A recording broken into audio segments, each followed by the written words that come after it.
Story 1. I grew up in a relatively rural area. It wasn't the straight up boonies, but my town had less than 2,000 residents, and my family's property extended multiple acres. Although there wasn't too much to do all the time, the large open spaces were perfect to play every kid's favorite summer game, manhunt. It was a typical Friday night. I had a group of my 5 best friends over, and we divided into equal teams to play. My team was the hiding team first. I didn't mind hiding, but being in secluded areas sometimes creeped me out, especially at night. The other team slowly started counting down from 100, and my team quickly started running away. My team immediately decided to split up to make it tougher for the other team to find us. I knew that everyone would hide in the bushes or behind the trees in the woods near my house, so I thought I would take another approach. There was an old abandoned baseball diamond a few hundred yards away from my house. It was hard to hide there because it was all flat with no trees. However, there were 2 dugouts, one on each side of home plate, so I figured it would be a good option.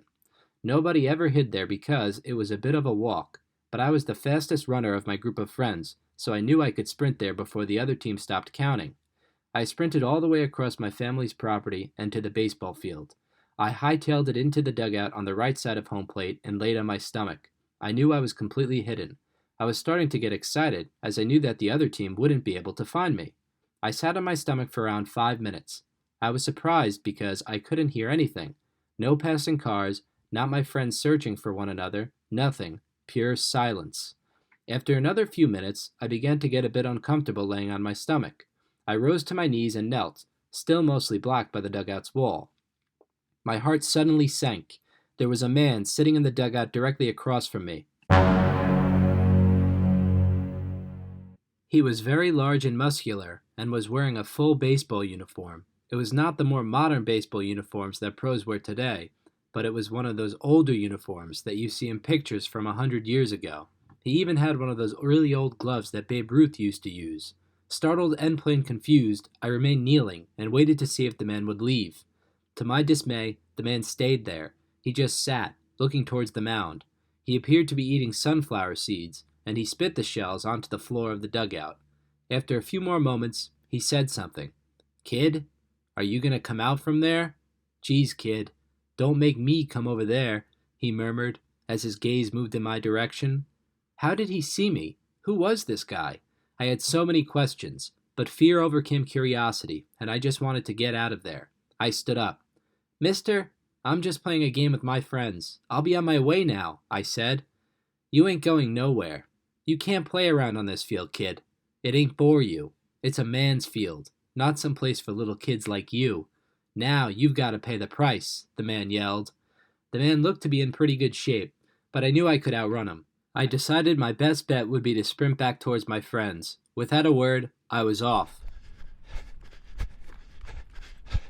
Clumps of mud flew in every direction as I sprinted across the baseball field. I made it around 20 feet before the man somehow appeared directly in front of me. "I got you now, kiddo," the man yelled. Unable to stop, I began to slide directly into the man. Bracing myself, I suddenly felt a very cold, cool air. I struggled for a moment, kicking and screaming. Then I realized that there was nothing resisting my movements. There was nobody there. The man was gone, vanished into thin air. I was in shock.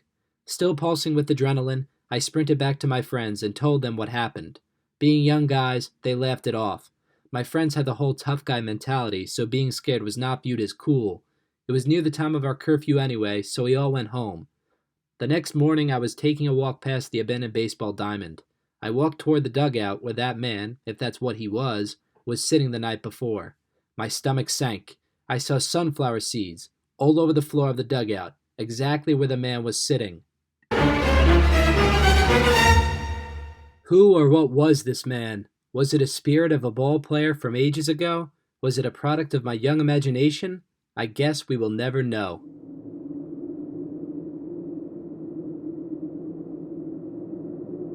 Story 2. I grew up on a farm in the Midwest. Growing up as the son of a farmer had its perks. We had around 50 acres of property, including a stable with horses and a few large cornfields, so we always had a great place to play games. One of our favorite games was hide and seek, and my family's large property was the perfect place to play. It was a warm summer night. The moon was full, and as bright as I ever saw it. There was a group of 4 of us. We were playing hide and seek in teams of 2. My teammate was a kid named Ryan, who was one of my best friends. We had been hanging out since we were old enough to walk. Ryan and I were seeking first. We counted down from 2 minutes and let the other team hide. After we finished counting, we decided we would first check the area near the stables. As soon as we approached the stables, something felt weird. It was just a little too quiet. The horses weren't making any noise whatsoever. I thought it was odd, but it didn't faze me, as I was too intent upon finding my friends. We entered the stable. The stable was so silent that you could hear a pin drop. The scent of horses and hay was heavy in the air. We walked past the first horse. Its back was to us. It was staring at the back right corner of its designated stall, completely silent and barely breathing. This never happens. For anyone who knows horses, when a human comes near the stall, the horse usually reacts and faces toward the people passing by. They also usually breathe heavily. Alarmed and confused, we walked to the next horse. The next horse was also staring intently at the back right corner of the stall and breathing very shallowly. We walked through the rest of the stalls, and each horse was positioned in the exact same way. "Ryan, what is going on here? Is this some sort of joke?" I murmured. "Let's get back to the house. There must be something wrong," Ryan whispered. We left the stable and began running back towards the house. As I was running, I suddenly realized that I did not hear Ryan breathing next to me. I stopped and looked behind me. Ryan was about 50 feet back. Confused, I jogged back towards Ryan. "Ryan, man, we gotta go. Come on," I protested. Ryan didn't answer. He was looking directly into the cornfields behind the stable. "Ryan, let's go," I said. As if on cue, Ryan began sprinting back in the direction of the cornfields. "Ryan, come back!" I screamed as I lost sight of him in the dark cornfield. I ran for a few minutes into the field. I couldn't find him. It's easy to get lost in a cornfield during the day. At night, it's pure torture. After searching for a few minutes, I gave up. I headed back towards the stable as it was in the direction of the house. Surprised, I saw Ryan standing near the stable. In front of him stood a large figure. It was wearing a long black robe and appeared to be exceedingly pale. It looked like a human, but its head was just a bit too wide. Next to him was a small vehicle. It could have passed as one of those hoverboards that kids ride. "Ryan, what's going on?" I screamed. Ryan didn't react. He seemed hypnotized by the figure. He was staring directly into its eyes. The figure's eyes slowly began to light up into a dark red color. Suddenly, beams radiated from the figure's eyes directly into Ryan's. "Get away from him!" I screamed as I started running towards the figure. After running no more than 10 feet, the figure set its gaze upon me. Red light radiated directly into my eyes. I suddenly felt a dull, numbing sensation from my head to my toes. I could not move a muscle. The figure adjusted its gaze back into Ryan's eyes, but I remained frozen. I watched in agony as the figure picked up its so-called hoverboard, grabbed Ryan's hand, and walked towards the cornfields and out of sight. I stood frozen there for what must have been 1 hour. I could not scream or move whatsoever. Suddenly, I heard a loud boom. I saw what appeared to be a moving object flying fast towards the moon. After it left my line of sight, I suddenly regained movement. I slowly walked into the cornfield. There was no sign of Ryan anywhere. Confused and in a state of shock, I ran back to the house and told my parents. I never saw Ryan again after that night. When the cops asked me what happened, I told them this story. Needless to say, they didn't believe me. They canvassed my family's property on several occasions and found no evidence of Ryan or the figure. Ryan's mother keeps asking me what happened to her boy. No, she begs me to tell her the truth. I always tell her about the figure, and she refuses to believe me. I never got in trouble or anything, as I was too young, and there was no evidence of any wrongdoing. Ryan seemed to have simply disappeared off the face of the earth. We never played hide-and-seek again after that night. In fact, that was the night my childhood truly ended. Now, when I look up at the moon, I think of Ryan and that fateful night. Ryan, wherever you are, I'm sorry. I wish I could have saved you.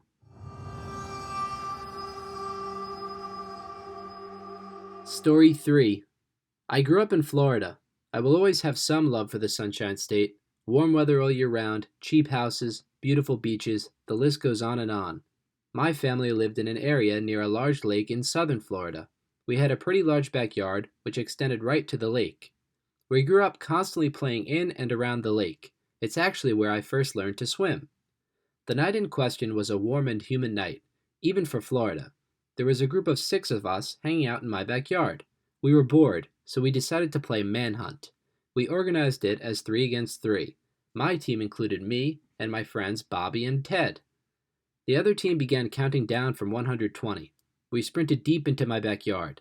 Ted hid in this area with long grass behind a large tree. Bobby and I wanted to try something different. We had been snorkeling all day in the lake, so the snorkel gear was all out on the ground near the water. We decided that we would both go right off the shore and into the shallow section of the lake and slightly submerge ourselves. We would essentially be invisible to the seekers. Bobby and I both grabbed the snorkel gear and slowly walked a few feet offshore to an area around 3 feet deep. The water was a bit warmer than usual and very thick with mud. We both slowly submerged ourselves and waited.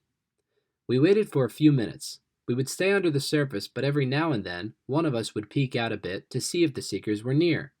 After a few more minutes, I peeked up. I saw someone moving a few feet in front of us right near the shore. The person slowly started swimming towards us. I did not move, as I thought they might be unable to see us and would look somewhere else. The person was moving very oddly, almost in a very smooth way, and not making any splashing at all. Confused, but not yet alarmed, I stood up to get a closer look. My stomach sank. I saw a pair of red eyes, then the rough silhouette of a large figure. It was a large alligator, and it was swimming directly towards us. This thing had to be more than 10 feet long. It was wider than Bobby and I combined. I slowly nudged Bobby and he rose to the surface. "What? They're gonna see us," Bobby whispered. "Don't move. There's a gator right near the shore," I warned. I could sense Bobby's fear. He gripped my shoulder so tight I thought I would scream. The gator stopped approaching us. It just floated around 12 feet away. It was staring directly at us. It was as if it was staring into our souls. Having grown up in Florida, I've seen gators before. Never this close, though, and never at night. This was a bad situation. I was hoping, no praying, it would just swim in the opposite direction. After about 2 more minutes of this standoff, it suddenly burst right towards us, at what seemed to be lightning speed. Before Bobby could react, the gator grabbed him by the arm and started dragging him deeper into the lake. "Help, help! No, God!" Bobby screamed as he struggled against the power of the gator. I stood there frozen for a moment. All my instincts told me to sprint to the comfort and relative safety of the shore, but I knew that if I did that, Bobby would be a goner. There was no way he'd be able to overpower the gator on his own, and if the gator carried him deeper into the lake, he would surely be drowned. I remembered my father once telling me, if you ever come face to face with a gator, do not try to pry open its jaws. Go for its sensitive snout. Punch it with all your might. I took a deep breath and moved towards the gator. I maneuvered around Bobby as he continued screaming and started punching the gator square in the snout. At first it did not do anything, as the gator continued dragging Bobby deeper into the lake, but after a few harder hits, the gator stopped moving and tried to adjust its grip. After a few more hits, it slowly started to loosen its grip on Bobby's arm. "Hit its nose!" I screamed to Bobby like his life depended on it. With half his arm still in the gator's mouth, Bobby began wailing the gator in the snout and eyes. "It's working!" I yelled as the gator continued to loosen its grip on Bobby's now half-eaten arm. I lifted my fist up high into the air and punched it as hard as I've ever punched anything in my life. It was actually so hard that I later learned I had fractured my hand. Adrenaline is some powerful stuff. The gator let go and quickly dove under the water and out towards the deeper part of the lake. I helped Bobby quickly get out of the lake and into the house. Bobby survived, but his arm was badly wrangled. He might not regain full movement, but he remains hopeful that his physical therapy sessions will help. I haven't seen a gator up close since. That was also the last night we ever played manhunt near the lake. To everyone enjoying summer vacation, please stay safe. You never know when your favorite childhood game will cost you your life.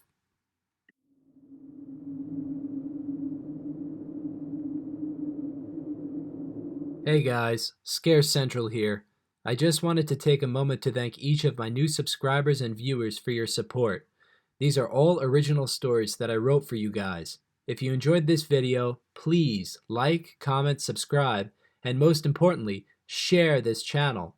I'm really trying to build up a special place for horror fans. Maybe down the road we can do some raffles or giveaways. There will be new videos every Monday and Thursday evening. Once again, thank you, and I appreciate the support.